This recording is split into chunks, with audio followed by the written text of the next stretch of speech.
പുത്രനും പരിശുദ്ധ റൂഹായിക്കും സ്തുതി ആദ്യം മുതലെന്നും എനിക്ക് തന്നെ. ട്രൂ ഫെയ്ത്തിലേക്ക് എല്ലാവർക്കും സ്വാഗതം. ഞാൻ യാക്കോബായ സഭയിലെ അപ്പുറം ഇടവയിലെ ആലുക്കൽ കോറപ്പിസ്കോപ്പ്. സത്യവിശ്വാസം സംബന്ധിച്ച കാര്യങ്ങളാണ് ഇവിടെ പറയുന്നത്. തെറ്റുകളുണ്ടെങ്കിൽ നമുക്ക് തിരുത്താവുന്നതാണ്. എന്ന് പറയാൻ ഉദ്ദേശിക്കുന്നത് സ്വർഗസ്ഥനായ ഞങ്ങളുടെ പിതാവേ എന്നുള്ള പ്രാർത്ഥനയെ പറ്റിയാണ്. ഒരു ദിവസം മുമ്പ് ഞാനൊരു വീഡിയോ കണ്ടതിൽ വളരെ തെറ്റായ വ്യാഖ്യാനങ്ങളാണ്.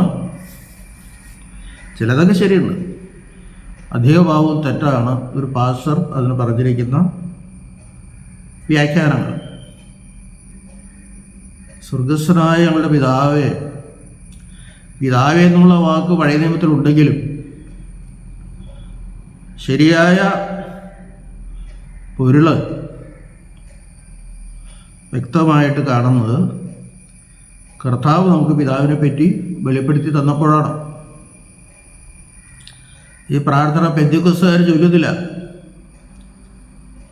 കാരണം അവരതൊരു മോഡലായിട്ടാണ് പറയുന്നത്. മോഡലല്ല. കർത്താവ് ലൂക്കോസിൻ്റെ എഴുതിയ സുവിശേഷം 11-ാം അധ്യായത്തിൽ വായിക്കുമ്പോൾ നിങ്ങൾ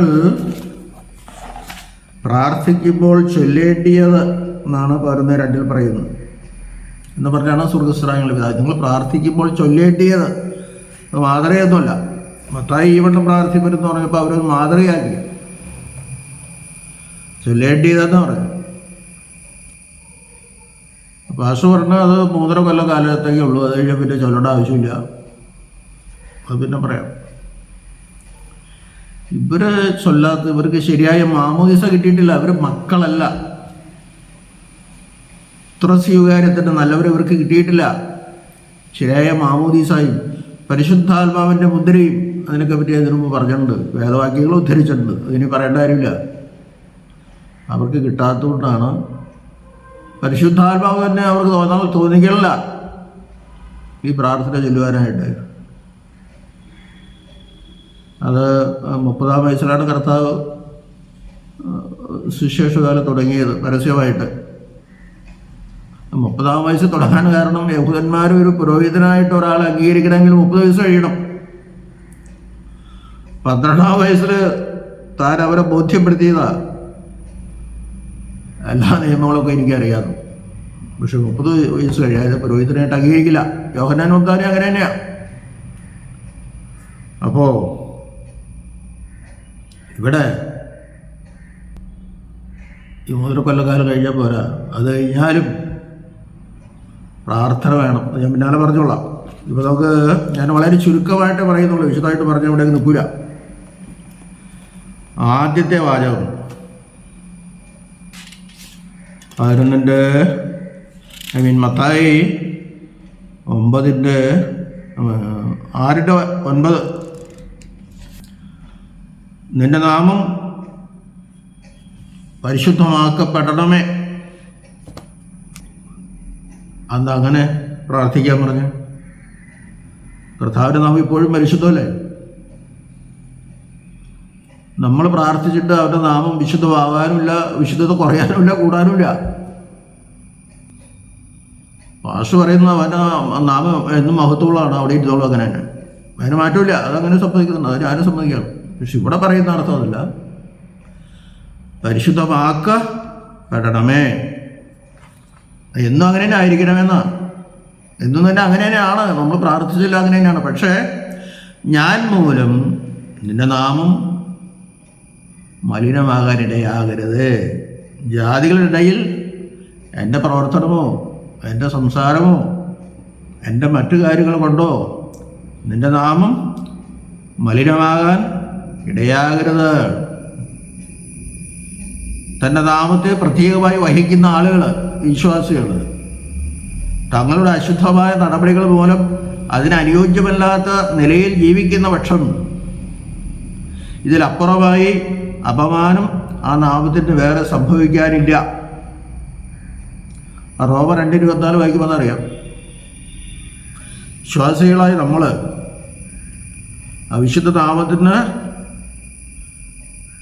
അർത്ഥവത്തായ രീതിയിൽ പ്രവർത്തിച്ചില്ലെങ്കിൽ, അല്ലെങ്കിൽ അശുദ്ധമായ നമ്മുടെ നടപടികളും പ്രവർത്തനങ്ങളും സംസാരവും മൂലം അത് മലിനമാകാനിടയാകരുതേ. അത്രേ ഉള്ളൂ എൻ്റെ പ്രാർത്ഥന. വിശദമായിട്ട് പറയട്ടെ, അത്തരം കാര്യങ്ങൾ പറഞ്ഞാൽ മതി. നാം ജീവിക്കുമ്പോൾ നാം മുഖാന്തരം ദൈവതിരുനാമ മഹത്വീകരിക്കപ്പെടാൻ ഇടയായിരിക്കുന്നു. നാം തൻ്റെ നാമം വിശുദ്ധമാക്കി സൂക്ഷിച്ചുകൊള്ളണം. ജാതികളുടെ ഇടയിൽ അത് മലിനമാക്കപ്പെടരുത്, നമ്മുടെ ഇടയിലും. അതാണ് അതിൻ്റെ അർത്ഥം. ഇനി രണ്ടാമത്തേലേക്ക് കിടക്കാം. വിശദമായിട്ട് പറയേണ്ട കാര്യമില്ല. നിന്റെ രാജ്യം വരണമേ. ഇവിടെ പാസ്റ്റർ പറയുന്നത് അത് 3.5 കൊല്ലക്കാലം കഴിഞ്ഞ് ആ മാളിക മുറിയിൽ ദൈവരാജ്യം വന്നു കഴിഞ്ഞു. പിന്നെ നമ്മളത് പ്രാർത്ഥിക്കേണ്ട ആവശ്യമില്ലതാ. ദൈവരാജ്യം എന്ന് പറയുന്നത് സഭ തന്നെയാണ്. സഭ ദൈവരാജ്യത്തോട് ഉപമിക്കുന്നത്. ആ സഭയിൽ അംഗമായാൽ ആ ദൈവരാജ്യത്തിൻ്റെ അംഗങ്ങളാണ്, ഒരു സംശയമില്ല. ശരിയായ മാമോദീസ അവനുണ്ട്, ആകാരപ്പോട്ടെ. പക്ഷേ മാമോദീസ മുങ്ങിയാലും വീണ്ടും നമ്മൾ പാപത്തിലേക്ക് വീണുകൊണ്ടിരിക്കുകയാണ്. എല്ലാ ജഡത്തിലാണ് ജീവിക്കുന്നത്. വളരെ കുറച്ച് പേരുണ്ടാവായിരിക്കില്ല എന്ന് പറയുന്നത്. ആകയാൽ ദൈവരാജ്യം വരിക എന്ന് പറഞ്ഞാൽ ക്രിസ്തുവിനെ രാജാവായി അംഗീകരിക്കുന്ന ദൈവരാജ പൗരന്മാർക്ക് അനുഷ്ഠിക്കുവാനായി ക്രിസ്തുവിനാൽ കൽപ്പിക്കപ്പെട്ടിരിക്കുന്ന നിയമങ്ങളെ അനുഷ്ഠിക്കുന്ന സഭയുടെ വളർച്ചയാണ്. ക്രിസ്തുവാണ് രാജാവ്. ദൈവരാജ്യം ദൈവം ഭരിക്കുന്ന രാജ്യമാണ്. ക്രിസ്തുവാണ് രാജാവ്. നമ്മളാ രാജ്യത്തിൻ്റെ പ്രജകളാണ്. പുരോഹിത വൃന്ദമൊക്കെ പിന്നായി വരുന്നുള്ളൂ. അപ്പം പ്രാർത്ഥന വേണ്ടാന്ന് പറയാൻ പറ്റില്ല. നമ്മളെപ്പോഴും പാപത്തിലാണ് പാർശ്വേ. ദൈവരാജ്യം നമ്മുടെ ഇടയിൽ തന്നെ ഉണ്ടല്ലോ എന്ന് കർത്താവ് പറയുന്നുണ്ട്. അത് കർത്താവിനെ പറ്റിയാണ് പറയുന്നത്, അല്ലാണ്ട് അന്ന് ആരും ദൈവരാജ്യത്തെ പറ്റി അറിയില്ല. അവർക്കറിയില്ലായിരുന്നു. കർത്താവ് തന്നെ പഠിപ്പിച്ചു കൊടുക്കുക. സഭയിലേക്ക് ചേരുമ്പോൾ നമ്മൾ ദൈവരാജ്യത്തിൽ അംഗങ്ങളായിട്ടുണ്ട്. സത്യം പറഞ്ഞ സ്ലീഹന്മാർ സഭയിലെ അംഗമാണ്. അവിടെ പെന്തിക്കോസ് ദിനത്തിലല്ല സഭ ഉളവായത്. ഈ പാറയാകുന്നു, ഈ പാറകൾ ഞാൻ എൻ്റെ സഭയെ പണിയുമെന്ന് പറഞ്ഞപ്പോൾ തന്നെ ശിഷ്യന്മാരെ ഉൾപ്പെടുത്തിക്കൊണ്ട് സഭ പണിത് കഴിഞ്ഞു. ആ സഭയിലും തെറ്റുകുറ്റങ്ങൾ അപ്പോഴും ഉണ്ട്. അപ്പോൾ ദൈവരാജ്യം വരണമേ നമ്മൾ പ്രാർത്ഥിക്കുമ്പോൾ ദൈവം ഭരിക്കുന്ന നമ്മളതിൻ്റെ പ്രജകളായിട്ടുള്ള മറ്റ് പുരോഹിതവർക്കും അത് കിടക്കട്ടെ വേറെ ആയിട്ടുള്ള ഒരു രാജ്യമാണ് അവിടെ ഉദ്ദേശിക്കുന്നത്. നമ്മൾ മാമോദിസ മുങ്ങിയ സഭയിൽ അംഗമായാലും പുത്രന്മാരായാലും പ്രജകളായാലും കൊച്ചു രാജാക്കന്മാരായാലും കുഴപ്പമില്ല ആയാലും ദൈവത്തിൻ്റെ ഹിതമനുസരിച്ചുള്ള പ്രവൃത്തികൾ നമ്മൾ അനുഷ്ഠിക്കുന്നില്ലെങ്കിൽ അതിനെന്താ അർത്ഥമുള്ള? ഇപ്പോൾ പാസ്വാർജനുസരിച്ച് പെന്തിക്കോസ്ത് സഭയിലെ ആളുകളൊന്നും ഒരു പാപം ചെയ്യണില്ല. അപ്പം ഇനി അത് പ്രാർത്ഥിക്കേണ്ട ആവശ്യമില്ല. നിന്റെ രാജ്യം വരണമേന്ന് പ്രാർത്ഥിക്കേണ്ട കാര്യമില്ലെന്ന് പറഞ്ഞു. 3.5 കൊല്ലം ഇപ്പോഴും പ്രാർത്ഥിച്ചുകൊണ്ടിരിക്കുക. ഇപ്പോഴും നമ്മൾ പാപത്തിലാണ്. ഇപ്പോഴും സാത്താൻ്റെ ആധിപത്യത്തിലാണ്. കർത്താവ് ക്രൂശിൽ തൂങ്ങി മരിച്ചു, നോക്കിയിട്ട് മരിച്ചു. പക്ഷെ ഇപ്പോഴും കർത്താവിനെ സ്വീകരിക്കാതെ, കർത്താവിൻ്റെ കൽപ്പനകൾ അനുസരിക്കാതെ, അവൻ പറഞ്ഞിരിക്കുന്ന കാര്യങ്ങൾ ചെയ്യാതെ അനുഷ്ഠിക്കാതെ ഇരിക്കുന്ന സഭയായാലും പുറത്തുള്ളവരായാലും പാപികളാണ്. ഒരു മിനിറ്റ് പോലും നമുക്ക് പാവം കൂടാതിരിക്കാൻ വളരെ ബുദ്ധിമുട്ടായി ഇല്ലെന്ന് ഞാൻ പറയുന്നില്ല, ഉണ്ടാകുമായിരിക്കും. പക്ഷെ നമ്മുടെ അഭിപ്രായം അനുസരിച്ച് കർത്താവല്ലാതെ പൂർണ്ണനായി പാപമില്ലാത്തവനായി ആരുമില്ല, ഇന്നുമില്ല. കാരണം മനുഷ്യൻ പരിമിതിയുള്ളവനാണ്. അവൻ ജഡത്തിൽ സൃഷ്ടിക്കപ്പെട്ടവനാണ്. അവനിൽ പാപമില്ല എന്ന് പാഷു പറഞ്ഞാലും, അല്ലെങ്കിൽ പാഷ അങ്ങനെ പറയുന്നതല്ല, പാഷു പറയുന്ന സഭയ്ക്ക് പിന്നെ ഇനി പ്രാർത്ഥിക്കേണ്ട ആരുമില്ല എന്നാണ്. ഇവിടെ സാത്താൻ്റെ ആധിപത്യത്തിൽ നിന്ന് നമ്മൾ പൂർണ്ണരാകുന്ന കർത്താവിൻ്റെ രണ്ടാമത്തെ റവയിലും സാധിക്കും. ഇപ്പോഴും സാത്താനെ തോൽപ്പിച്ചിട്ടേ ഉള്ളൂ. അവനെ നശിപ്പിച്ചിട്ടില്ല. അത് വർഷാർത്ഥിക്കണം. സാത്താൻ എപ്പോഴും നമ്മുടെ ഇടയിൽ പ്രവർത്തിക്കുകയാണ്. ലോകം മുഴുവൻ അവൻ്റെ ആധിപത്യത്തിലായിപ്പോയി എന്ന് കർത്താവിന് പറയുന്നുണ്ട്. ആ 3 കൊല്ലത്തേക്കല്ല, പിന്നെയും ഇപ്പോഴും അവൻ്റെ ആധിപത്യത്തിലാണ്. നമ്മുടെ കുറ്റമുള്ളത് ദൈവത്തിൻ്റെ കുറ്റമല്ല. നമ്മളെ സഭയിൽ അംഗമായെങ്കിലും നമ്മളിപ്പോഴും സാത്താൻ്റെ പ്രവർത്തനങ്ങളിൽ വ്യാപൃതരായി അവൻ്റെ ആധിപത്യത്തിലായിരിക്കുകയാണ്. അതുകൊണ്ടാണ് നിൻ്റെ രാജ്യം വരണമേ, സ്വർഗത്തിൽ നിൻ്റെ രാജ്യം, നീ ഭരിക്കുന്ന രാജ്യം, പൂർണ്ണമായി നീ ഭരിക്കുന്ന രാജ്യം. അത്രയും മതി, കൂടുതലായിട്ട് പറയേണ്ട കാര്യമില്ല. ദൈവം ഏറ്റവും ഉന്നതമായി അവിടെ വാഴത്തക്കവണ്ണം ദൈവരാജ്യം നമ്മുടെ ഹൃദയങ്ങളിൽ സ്ഥാപിതമാകണം എന്നർത്ഥം അതിനുണ്ട്. മാത്രം മതി. ഇനി അടുത്തത്, അവിടുത്തെ തിരുഹിതം, അവിടുത്തെ തിരുവിഷ്ടം സ്വർഗത്തിൽ എന്ന പോലെ ഭൂമിയിലുണ്ടാകണമേ. സ്വർഗത്തിൽ നിന്റെ തിരുവിഷ്ടം നടന്നുകൊണ്ടിരിക്കുകയാണ്. ആ തിരുവിഷ്ടം ഇവിടെ നടക്കണം.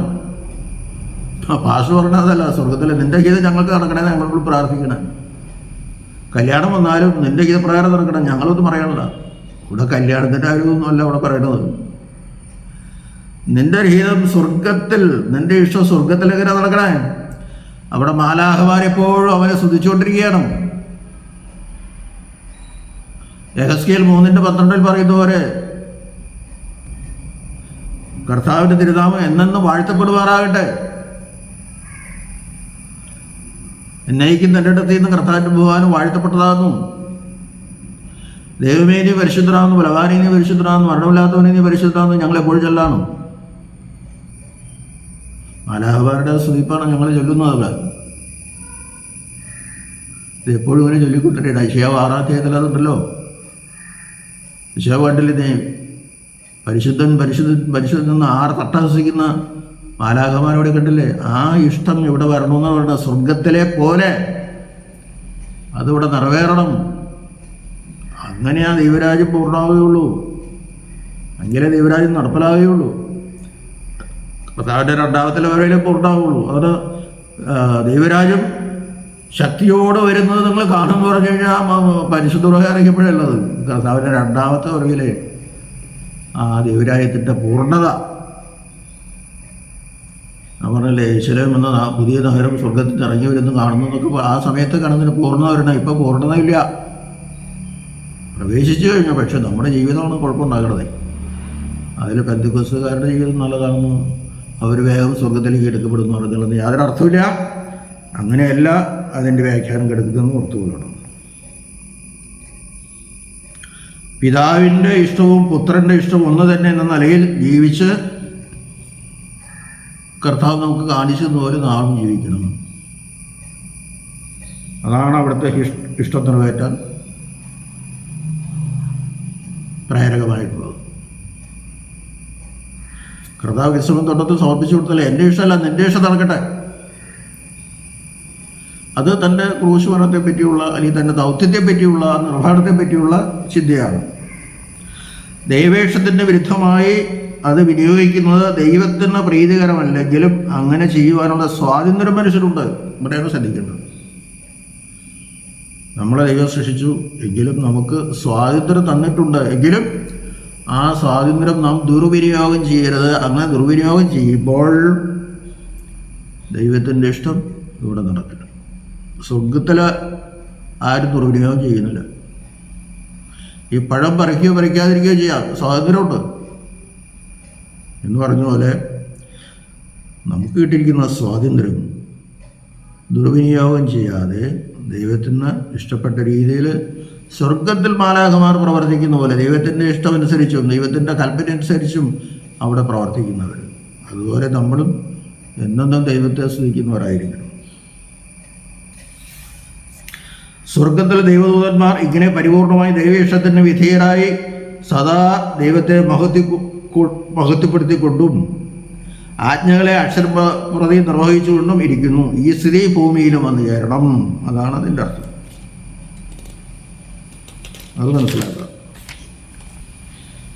ഇങ്ങനെ നമ്മുടെ ആവശ്യങ്ങൾ കൂടുതലായി പ്രാധാന്യം ദൈവമഹത്വത്തിന് നൽകുകയും നമ്മുടെ സർവ്വകാര്യങ്ങളും നമ്മുടെ മനസ്സ് മുഴുവനും ദൈവത്തിന് വിധേയമാക്കുകയും ചെയ്തതിന് ശേഷം മാത്രമേ നമ്മുടെ സ്വന്തം കാര്യങ്ങൾ തിരുസന്നിധിയിൽ അറിയിക്കുവാൻ അർഹത നമുക്കുള്ളൂ. ദൈവത്തെ മഹത്വപ്പെടുത്തിക്കൊണ്ടും നമ്മുടെ കാര്യങ്ങളും നമ്മുടെ മനസ്സ് മുഴുവൻ ദൈവത്തിന് വിധേയമാക്കുകയും ചെയ്യണം. അതിനുശേഷമാണ് പിന്നാലെ വരുന്നത്. പിന്നാലെ എന്താ വരുന്നത്? ഞങ്ങൾക്ക് ആവശ്യമുള്ള ആഹാരം ഇന്ന് ഞങ്ങൾക്ക് തരണമേ. അത് അപ്പം എന്നാണ് ഇംഗ്ലീഷ്, ബ്രെഡ് അതാണ് ഇംഗ്ലീഷിൽ കിടക്കുന്നത്. ഇവിടെ രണ്ട് കാര്യങ്ങളാണ്. ലൗകിക കാര്യങ്ങളുണ്ട്, ലൗകിക ഭക്ഷണമുണ്ട്, ആത്മീയ ഭക്ഷണമുണ്ട്. ഭാഷ ആത്മീയ ഭക്ഷണത്തെ പറ്റി പറഞ്ഞ ലൗകിക ഭക്ഷണവും വേണം, അല്ലാതെ ഇത് ജീവിക്കാൻ പറ്റുമോ? നമ്മൾ കഴിക്കുന്ന ഓരോ ഭക്ഷണങ്ങളും ദൈവത്തിൻ്റെ ദാനമാണ്. അതിന് നമ്മൾ സ്തോത്രം ചെയ്യണം. അത് ആ പ്രാർത്ഥനയിൽ അടങ്ങിയിരിക്കുകയാണ്. അന്നന്ന് തന്നാൽ മതി. നാളെപ്പറ്റി നമ്മൾ ആവല വേണമെന്ന് കർത്താവിന് പറഞ്ഞിട്ടുണ്ട്. അപ്പോൾ ഇതിൽ ഉൾപ്പെട്ടിരിക്കുന്ന തത്വം നമ്മുടെ ശാരീരിക ആവശ്യ നിർവഹണത്തിനും നമുക്ക് ലഭിക്കുന്ന സാധനങ്ങളും ദൈവത്തിൻ്റെ ദാനമാണ് എന്ന് നാം സമ്മതിക്കുകയാണ്. ഇങ്ങനെ സമ്മതിക്കുമ്പോൾ ഈ സാധനങ്ങൾ ദൈവേഷ്ടത്തിന് അനുയോജ്യമായി മാത്രം വിനിയോഗിക്കുക, ദൈവത്തിൻ്റെ ഇഷ്ടത്തിന് അനുയോജ്യമായി മാത്രം അനുഷ്ഠിക്കുക എന്നുള്ള ചുമതലയും നമുക്കുണ്ട്.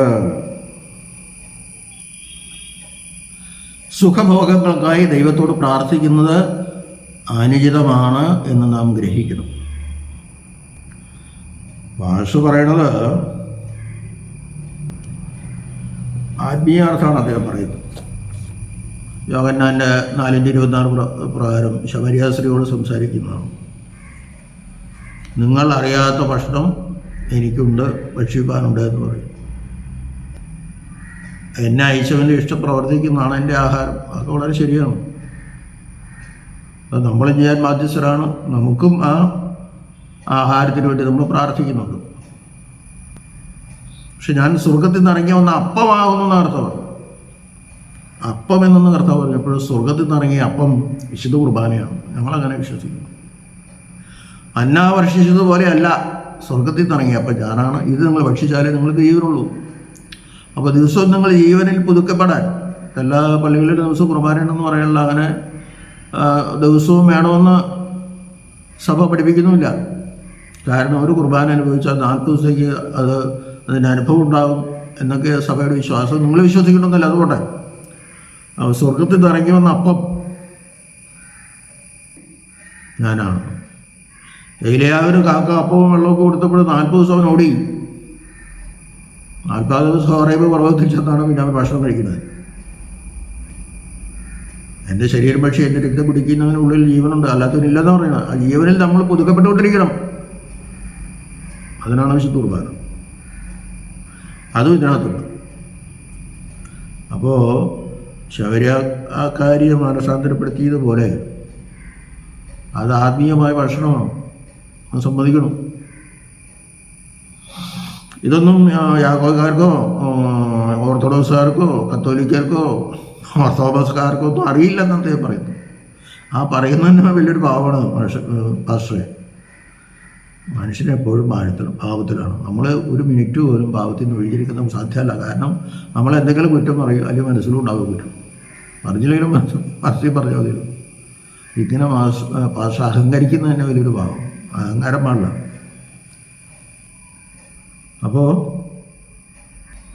മറ്റുള്ളവരെയും മാനസാന്തരത്തിലേക്ക് കൊണ്ടുവന്ന് ദൈവരാജ്യത്തിൽ അംഗങ്ങളാക്കി തീർക്കാൻ നമുക്ക് ബാധ്യതയുണ്ട്.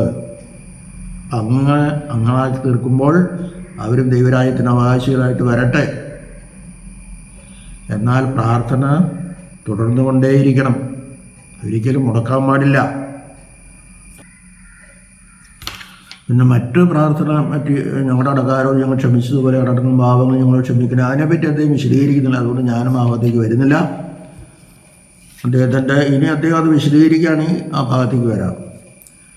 പ്രാർത്ഥന ഒരു പോരാട്ടമാണെന്ന് ഭാഷ പറഞ്ഞു. വളരെ ശരിയാണ്. സാത്താനോടുള്ള പോരാട്ടമാണ്, യുദ്ധമാണ്. 3 കൊല്ലം കഴിക്കാൻ പിന്നെ വേണ്ടാന്നില്ല. പരിശുദ്ധാത്മാവ് നയിച്ചോളൂ എന്ന് പറഞ്ഞുകൊണ്ട് വെറുതെ ഇരിക്കാൻ പറ്റില്ല. പരിശുദ്ധാത്മാവ് നമ്മിൽ നയിക്കണമെങ്കിൽ ദൈവത്തിൻ്റെ ഇഷ്ടമനുസരിച്ച് പ്രവർത്തിക്കുമ്പോഴും പരിശുദ്ധാത്മാവ് പയ്യെ എടുക്കും. കർത്താവ് പഠിപ്പിച്ചതിലും വലുതായിട്ട് പരിശുദ്ധാത്മാവ് പഠിപ്പിക്കുന്നില്ല. നമ്മെ ഓർമ്മപ്പെടുത്തുന്നു.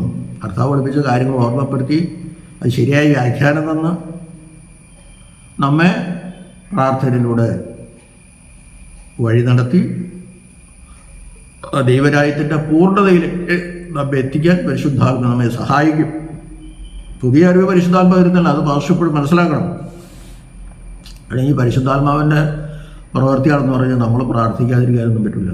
പ്രാർത്ഥന വേണം, വലിയൊരു പോരാട്ടമാണ്, യുദ്ധമാണ്. നമ്മൾ പ്രാർത്ഥിക്കും, പള്ളിയിത മക്കളെ കൂട്ടി വഴിയിൽ പുറപ്പെടുന്നു, പടയ്ക്ക് പുറപ്പെടുന്ന പടത്തലവരെ പോലെ വില്ലിനുപകരം അപേക്ഷകളുമായി അമ്പിനുപകരം നമസ്കാരവുമായി ഉണ്ടോ. വില്ല് നമസ്കാരവും പ്രാർത്ഥനയും അപേക്ഷയാണ് ഞങ്ങളുടെ കയ്യിൽ. യുദ്ധത്തിന് പുറപ്പെടുകയാണ്. അതിന് നിൻ്റെ സഹായം ഞങ്ങൾക്ക് വേണം. അതിനാണ് പ്രാർത്ഥന. കർത്താവെ, നിൻ്റെ സഹായം കൂടാതെ ഞങ്ങൾക്കൊന്നും ചെയ്യാൻ സാധ്യമല്ല, എന്നെ കൂടാതെ നിങ്ങൾക്കൊന്നും ചെയ്യാൻ സാധ്യമല്ലെന്ന് കർത്താവ് തന്നെ പറഞ്ഞിട്ടുണ്ട്. അത് വേണം. ആ പ്രാർത്ഥന കണ്ടിന്യൂ ചെയ്യണം. ബാറുകൾ ഓർത്തഡോക്സുകാർ പെന്തക്കോസ്തുകാരെ പക്ഷെ എല്ലാവരും ബാറുകൾ നടത്തുന്നവരാണ്. ശരിയായിരിക്കും, പെന്തക്കോസ്തുകാർ നടത്തില്ല. പക്ഷെ പെന്തക്കോസ്തുകാർ വേറെ ഒരു കുറ്റം ചെയ്യണല്ലേ. ബാറ് നടത്തുന്നത് ശരിയാണെന്നല്ല ഞാൻ പറയണം. പെന്തക്കോസ്തുകാർ വേറെ ഒരു കുറ്റം ചെയ്യില്ല. മദ്യപാനം മാത്രം പാപത്തിൻ്റെ ലിസ്റ്റിലുള്ളോ? മറ്റു ഇതൊക്കെ അവർ ഒഴിഞ്ഞിരിക്കുകയാണോ? വേറെ കച്ചവടങ്ങൾ അവർ ചെയ്യുന്നില്ലേ? അവർ അമിതമായ ലാഭം എടുക്കുന്നവരില്ലേ? ഇല്ലെന്നൊന്നും പാസ്റ്റർ പറഞ്ഞാൽ അത് വിശ്വസിക്കാൻ പറ്റില്ല. പാസ്റ്റർ എന്ന് പറഞ്ഞു, ധനാഠ്യരായ ആളുകൾ ഞങ്ങളുടെ ഇടയിലുണ്ട്. അവർ അത് വേണ്ടതുപോലെ വിനിയോഗം ചെയ്യണ്ടോ? പിന്നെ പാസ്റ്റർ പറഞ്ഞ അടക്കി വാഴുന്നു പറഞ്ഞ അവസാനം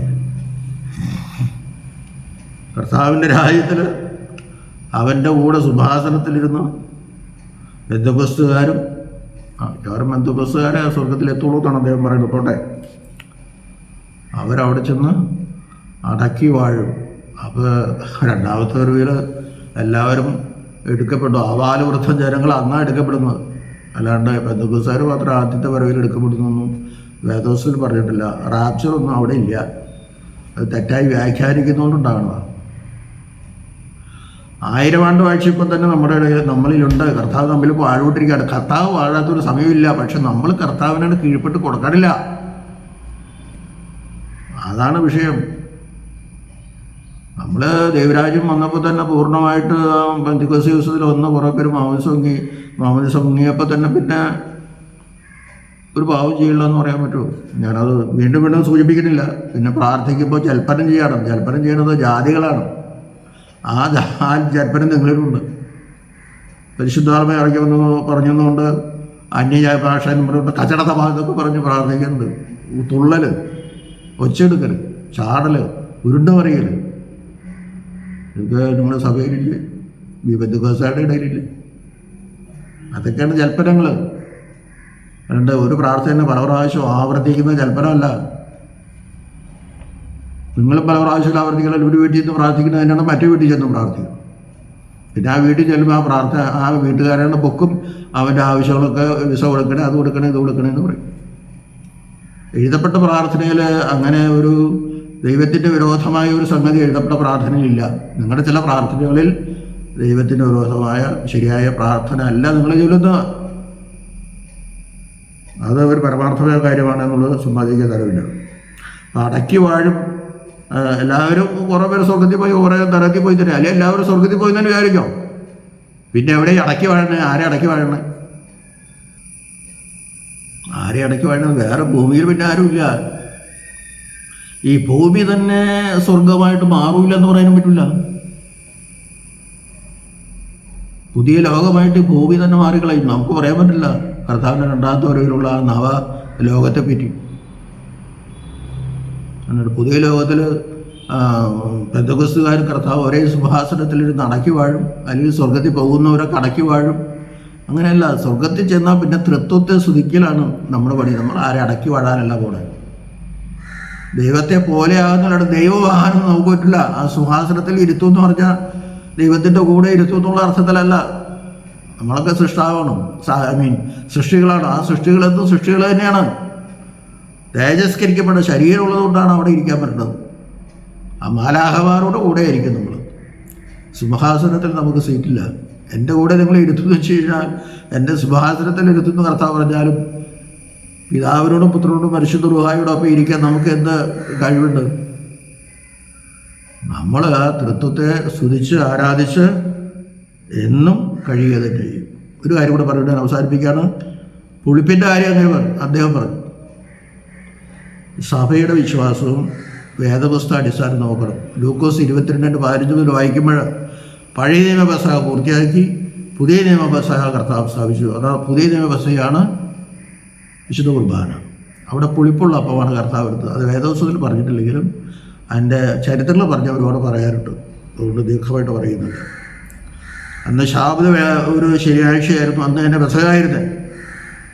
ആ വെള്ളിയാഴ്ച വൈകുന്നേരം മുതലേ ഈ പുളിപ്പുള്ള അപ്പം അവിടെ കാണാൻ പാടില്ല. അത് മുമ്പ് പുളിപ്പുള്ള അപ്പം ഉണ്ടാവാം. അപ്പോൾ കർത്താവ് പഴയ നിയമ പെസഹ പുളിപ്പില്ലാത്തപ്പം കൊണ്ട് പൂർത്തീകരിച്ചു. അതിനുശേഷം പിന്നെ മേലേക്ക് ഊരി മാറ്റി വെച്ചു. ശിഷ്യന്മാരുടെ കാലുകൾ കഴുകി അവരെ പ്രധാന തത്വങ്ങളെ വിശുദ്ധ കുർബാനയെ പറ്റി പഠിപ്പിച്ചു.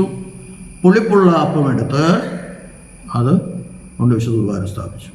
അതിൻ്റെ ഒരു അംശമാണ് യാക്കോബിന് കിട്ടിയത്. യാക്കോബ് ഒരു സ്വർണ്ണച്ചപ്പിൽ അടച്ചു വെച്ചു, ഒരു കേടും വന്നില്ല. മന്ന സ്വർണ്ണച്ചപ്പിൽ അടച്ചു വെച്ചിട്ട് കേട് വന്ന ഭാഷ ദൈവത്തിനൊന്നും സാധ്യമല്ല. അത് കേടുവന്നില്ല. അത് ഉപയോഗിച്ചാണ് ആദ്യത്തെ കുർബാന യാക്കോബ് ചൊല്ലിയത്. പിന്നെ ഒരു കാര്യം കൂടെ സൂചിപ്പിച്ചാൽ നിർത്തിക്കോളാം, സമയം ഒരുപാടായി. അപ്പോസ്തല പ്രവൃത്തികൾ 6-ാം അധ്യായത്തിൽ 7 ഷമ്മാശന്മാർ വായിക്കണം. ഷമ്മാശൻ നിങ്ങളായിരിക്കട്ടെ പോട്ടെ. അവിടെ മേശകളിൽ ശുശ്രൂഷിക്കുന്ന, മേശയിൽ വിധവമാർക്ക് ഭക്ഷണം കൊടുക്കാനോ അതിൻ്റെ ക്രമീകരണങ്ങൾ ചെയ്യാനല്ല, മേശകളിൽ ശുശ്രൂഷിക്കുന്നത്, അതിന് വേണ്ടിയിട്ട് 7 പേരെ അവിടെ തിരഞ്ഞെടുക്കാനാണ് പറയുന്നത്. ഞങ്ങൾ വചന ശുശ്രൂഷയിലൊക്കെ ഒറ്റിരിക്കുകയാണ്. ഞങ്ങൾക്ക് എപ്പോഴും വിശുദ്ധ കുർബാനയിലാകാൻ സാധിച്ചെന്ന് വരില്ല. പക്ഷെ വിശുദ്ധ കുർബാന മുടങ്ങാൻ പാടില്ല. അതിന് വേണ്ടിയിട്ട് 6 ഷമ്മാശന്മാരെ തിരഞ്ഞെടുത്തു. പിന്നെ അവരൊക്കെ കാശിച്ചാക്കിയിട്ടുണ്ട്, അതില്ലാതൊന്നും ഒരിക്കില്ല. പരിശുദ്ധാത്മാവ് നിറഞ്ഞവരെ തിരഞ്ഞെടുക്കാനാണ് പറഞ്ഞത്. പരിശുദ്ധാത്മാവ് നിറഞ്ഞവരെ തിരഞ്ഞെടുക്കാനാണ് പറഞ്ഞത്. അത് നമ്മൾ വായിക്കുന്നുണ്ടല്ലോ. ലൂക്കോസ് 6-ാം അധ്യായത്തിൽ നമുക്കിത് കാണാം. അപ്പോസ്തല പ്രവർത്തികൾ 6-ാം അധ്യായത്തിൽ നമുക്കിത് കാണാം. ദൈവവചനം ഉപേക്ഷിച്ച് മേശകളെ ശുശ്രൂഷ ചെയ്യുന്ന യോഗ്യമല്ലാകയാൽ സഹോദരന്മാരെ, ആത്മാവും ജ്ഞാനവും നിറഞ്ഞ നല്ല സാക്ഷ്യമുള്ള 7 പുരുഷന്മാരെ നിങ്ങളിൽ തന്നെ തിരഞ്ഞെടുക്കുവിൻ. അവരെ ഈ വേലയ്ക്കാക്കാം. ഞങ്ങളോ പ്രാർത്ഥനയിലോ വചന ശുശ്രൂഷയിൽ വിറ്റിരിക്കാം. ഈ വാക്ക് കൂട്ടത്തിനൊക്കെ ബോധ്യമായി വിശ്വാസവും പരിശുദ്ധാത്മാവും നിറഞ്ഞ പുരുഷന്മാരായ 7 പേരെ തിരഞ്ഞെടുത്തു. അപ്പോസ്തലന്മാർ അവരുടെ മേൽ കൈവച്ചു. അപ്പോസ്തലന്മാർ അവരുടെ മേൽ കൈവച്ചു. അവർ പ്രാർത്ഥിച്ച് അവരുടെ മേൽ കൈവച്ചു. അപ്പോസ്തലന്മാരുടെ മുമ്പായി 6 പേരെ നിർത്തി കൈവച്ചു, പ്രാർത്ഥിച്ചു, അവർക്ക് ശമാശവട്ട് കൊടുത്തു. അവർ മേശയിൽ ഭക്ഷണം വിളമ്പാനാണെങ്കിൽ 6-13 വായിക്കുമ്പോൾ 14-15 വായിക്കുമ്പോൾ പ്രസംഗം പറഞ്ഞ സ്തെഫാനോസിനെ ഒരു ഉറ്റുനോക്കി, ഒരു ദൈവദൂതൻ്റെ മുഖം പോലെ കണ്ടു അവർ. അപ്പോൾ ഈ ഭക്ഷണം ക്രമീകരിക്കാനാണെങ്കിൽ സ്തെഫാനോസ് പ്രസംഗിക്കാൻ പോവോ, ദൈവവചനം ഘോഷിക്കാനായിട്ട് പോവോ? ഒരിക്കലും പോവില്ല. പിന്നെ ഭാഷ പറയണം, പൗലോസ്ലിയായ ആരും കൈവച്ചിട്ടില്ല എന്നൊക്കെയാണ്. പൗലോസ്ലിയ കൈവച്ചിട്ടില്ല. അങ്ങനെ അനന്യാസ വീട്ടിൽ ചെന്ന് അവൻ്റെ മേൽ കൈവച്ചു. ശൗലേ, സഹോദര, നീ കാഴ്ച പ്രാപിച്ച് പരിശുദ്ധാത്മ പൂർണ്ണനാകേണ്ടതിന് യേശു എന്ന കർത്താവ് എന്നെ അയച്ചിരിക്കുന്നു പറഞ്ഞു. അവർ കൈവച്ചു, ചെതുമ്പലോരെ വീണു, സ്നാനമേറ്റു. പിന്നീട് 11:3 ശൗലിനെയും ബർന്നബാസിനെയും വേർതിരിക്കാൻ പരിശുദ്ധാത്മ പറഞ്ഞെങ്കിലും അവിടെ കൈവപ്പ് നടത്തുന്നുണ്ട്. അപ്പോൾ പൗലോസിന് കൈവപ്പ് കിട്ടിയിട്ടില്ല എന്നൊക്കെ പറഞ്ഞു പ്രശ്നങ്ങൾ ഉണ്ടാക്കരുത്. ദൈവം നമ്മെല്ലാവരെയും അനുഗ്രഹിക്കട്ടെ.